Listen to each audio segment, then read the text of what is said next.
The Patagonia Arbor Classic Pack definitely has that heritage aesthetic going on, and we're gonna dive in to all the details in this video. I'm Tom, the founder of Pack Hacker, and we love helping people optimize their travel experience with guides and reviews just like this video. So if you're new to the channel, consider subscribing. Let's jump right into the Arbor Pack review.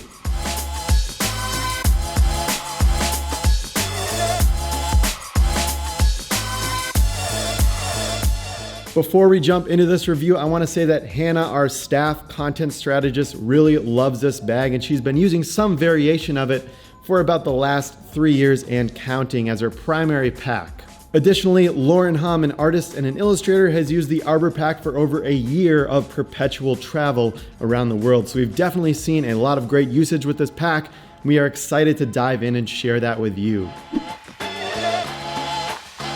Between the top-loading functionality, the buckles, and a lot of the straps going on, Patagonia definitely keeps it in line with that classic heritage look. We polled our Instagram audience on what they think of the aesthetic overall, and here are the results. Be sure to go follow us on Instagram. We're at Pack Hacker if you want to be involved in future aesthetic polls just like this one. Over the years, the Arbor Pack has been offered in many different colorways.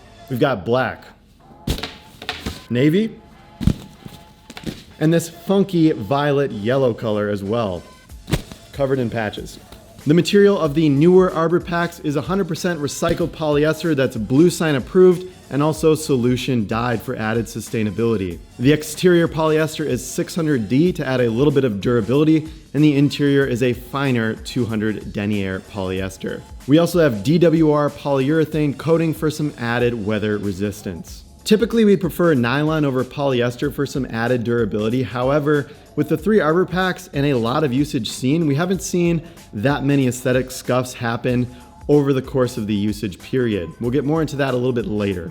And for any of our keen viewers out there, the newer version of the Arbor Packs do not have any leather lash tabs on them, making them a little bit more sustainable as they don't use any animal products. From a branding perspective, there are 2 logos on this thing. One is on the front here, and another is on the back where the strap is. Not a bad one to represent. Patagonia is a forward-thinking and sustainable brand. We like what they do with their repairs, their ironclad guarantee, their education, and how they give back to the community. Lastly, Patagonia features durable YKK zippers throughout the entirety of the pack and plastic Duraflex buckles, another great choice. The exterior of this pack is simplistic and minimal, and there's not a ton going on the outside of this pack. Let's kick it off with the harness system and the shoulder strap with Patagonia's Human Curve registered trademark shoulder straps. They're comfortable, offer a decently high density foam, and they curve to your body as well, which is always a bonus. There's no sternum strap on this thing, which is kind of disappointing. However, you do have 2 loops going on here. If you'd like to add any carabiner clips to them, you could possibly rig up a sternum strap if you wanted to as well. There's also a waist strap, which isn't that comfortable and doesn't offer a lot of support. Is it decent to have? Sure, but it doesn't offer a ton of support. Oftentimes we just have this clip behind our backs while we're wearing the pack and don't utilize it that often. With it hidden, we offer elastic keepers, which help hide excess straps. Those keepers are detachable, and we have lost them on 2 different occasions with 2 different packs. However, in both instances, Patagonia has sent over a replacement, and of course we contacted them from an anonymous email address. The back of the pack offers a foam quasi frame sheet that's still flexible since it's broken up into 3 different sections. It's about half the padding as what the straps offer. You're not going to get a ton of support with this harness system and setup. However, it's decently comfortable for what the pack is, just a flexible, simple heritage pack. On the top, we've got a hook that keeps this thing off of grimy airport bathroom floors, as well as you're just able to hang it up, on a branch or just on a hook, wherever you might see fit. Then there's a bit of reinforcement on the top here where the straps connect to the pack. Towards the back, we also have an ice axe loop, which is again a nod towards that classic heritage style. Lastly, there is a singular small MOLLE-like loop if you'd like to attach any additional accessories or a carabiner, something like that. You won't find any side or water bottle pockets here, which for us is a big con. We think this could have been nicely integrated without sacrificing the look of the pack too much, and we're curious as to why Patagonia did not do this in their design.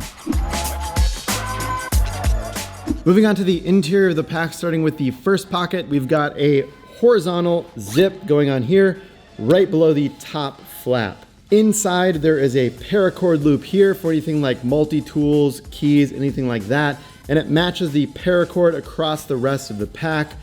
Also, just as a note, this paracord style changes up based on the colorway as well, so a nice touch by Patagonia there on their varieties of Arbor packs. One small annoyance or security feature with this pocket is that the compression straps can get in the way of these zips. So on one hand, it can make it a little bit harder to open, and maybe that's a good thing for a thief that just wants to go for a quick grab here. There's a bit of a security feature that you can set up if your bag is fully loaded and you have the paracord to the left of that compression strap. Unclipping these Duraflex buckles, you'll get access to the main liter volume of the pack. But first, on this top flap, we have a zippered compartment that goes down basically the entirety of the top flap. And from our perspective, within 2 years of testing multiple different packs, we really haven't figured out how to fully utilize this pocket. Patagonia suggests tossing your wallet or your phone in here, and arguably it's the most secure pocket of the pack.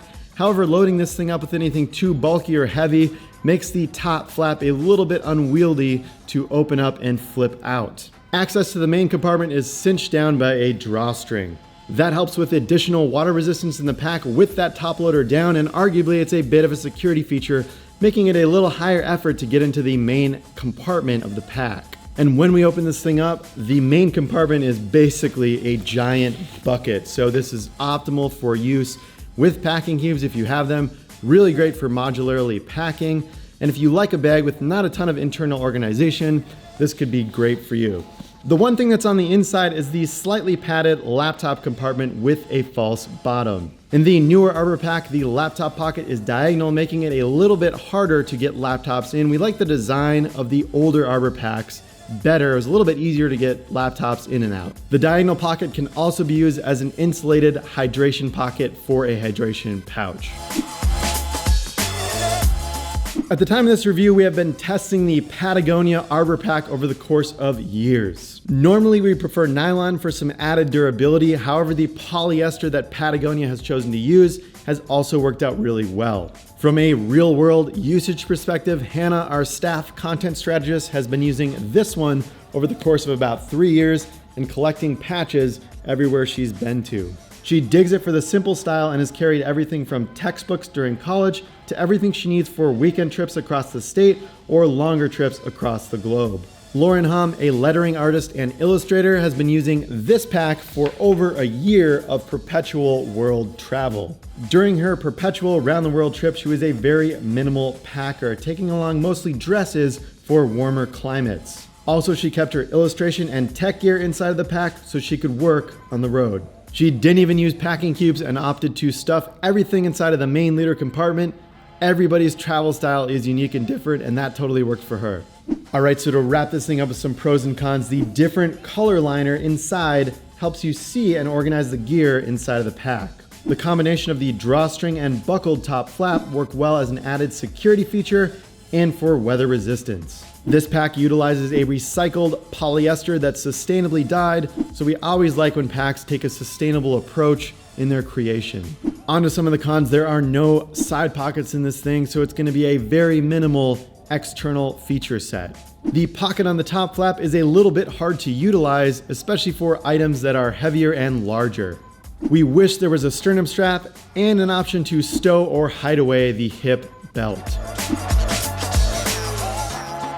The Arbor Pack offers a solid, no-frills carry experience in a classic heritage style. Although we wish there were water bottle pockets and a little more to the harness system, this pack could be great if you're looking for something lightweight, minimal, and streamlined in the heritage style. Definitely a unique combination, to say the least. Thanks for taking a look at our review on the Patagonia Arbor Classic Pack. Be sure to head over to packhacker.com/newsletter, sign up for our newsletter, and never miss an update. We'll see you in the next video. Arbor Pack, baby. Let's do this. Seen a lot of usage. Just like this one, so if you're new one,